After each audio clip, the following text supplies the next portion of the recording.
करत रहत टे घर में सुतल दिया पूजावा कहां भी मरी के दिन रे आज तोर नानी नहीं खियाई चलावे खातिर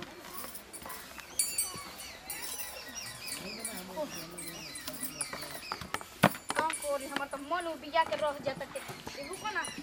दिन भर आदमी शहरी के काम करत रहत टे ओकर तबीयत खराब रहत खाली नाटक करके बैठल रहती जइए साइड में ना तइया से नाटक बना के बैठल बिया कहां हम बीमारीए बानी आ ई आदमी खाली करत रह बार तड़ू तू ही राखी कढ़बू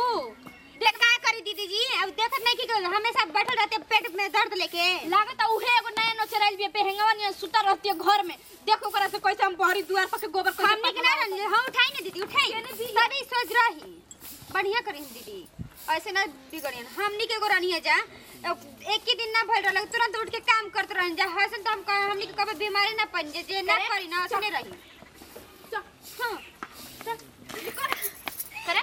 घर में दिन भर खाली सुता रह तो बहाना करे तो दीदी जी बुखार में पेट दर्द करता टे हां क्या करी कमवा है राखी हमनी के ना हर जा तारनियान हमनिया करानी जाके हाथ के मेदी रे छुटे रहे तुरंत काम करत रह जा सर में इतना हम दर्द बढ़वे कहर नु खाली एगो नाटक बा दर्द नहीं खे बीमारी खाली बस ना खड़ा करे के कोनो एगो बहाना मिल जाओ एगो टेक्नोलॉजी निकल के कोनो बहाना देखत बैठा उठा के भाई एक खाट सॉरी काटू कुटू कुटा के तरू हम तारे के ना कब खियाई ना काले झूठा रहे पूरी उड़ी तो ले आके डलने रही तो शाम में दर्द का कोला सब कबर फेंक देबी आज से दीदी जी हमरे के प्यार से एक काम करे बैठतिया ना ते ए ओ में 1 घंटा लगा देतिया आ ई नेके देते एगो बर्तन ऐसी सुखात रहत दिन भर टटात रहत ते ध्यान नहीं खे के ओकर के माज के हटा दी कहल जल के घर में झूठा ना रखे के चाहिए सस ना बकेला घर में कंची हो लेकिन एकरा के कंची ध्यान रख पता नहीं कर माई बाबू के का करके भेजले बानन के हां का सिखैले बानन के घर जाके ससुरा में खाली पसरल रही और कुछ हो ना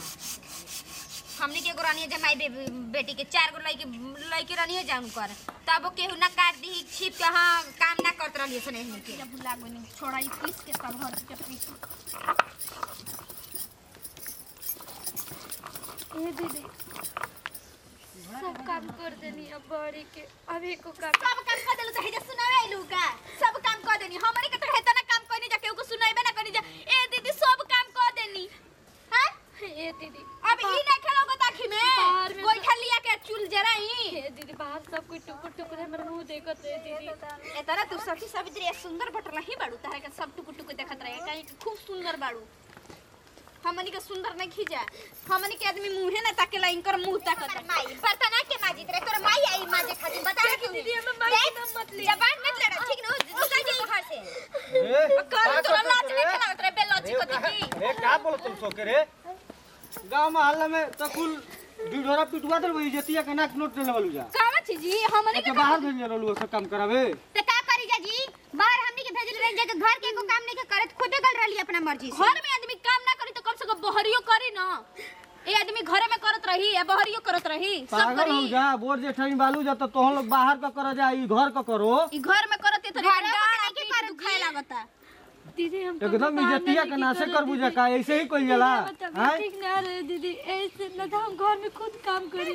रौने ना टंकी कहीं जब बाहर न टंकी करे सिखले रही है रौने न कहीं न कि घर के इज्जत घरे में रहे देवल जाला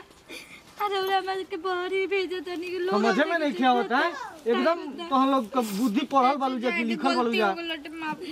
अब हम बहरी करम तू घर में करिया हो काम ठीक बा दीदी कोनो बात नहीं माफ कर दिया माफी कौन बात के अरे करम जब समय आई तो हम बाहरों देखब ऐसा को तब समझ बुझ के रहल जाला तू बहुत समझदार बड़ो ठीक बा दीदी हम घर में अभी काम सब निपटा देता दी सीख बुद्धि इनसे निपटाए के निपटाए के एकदम समझदार नहीं के गोबर हो गेल बिया चलो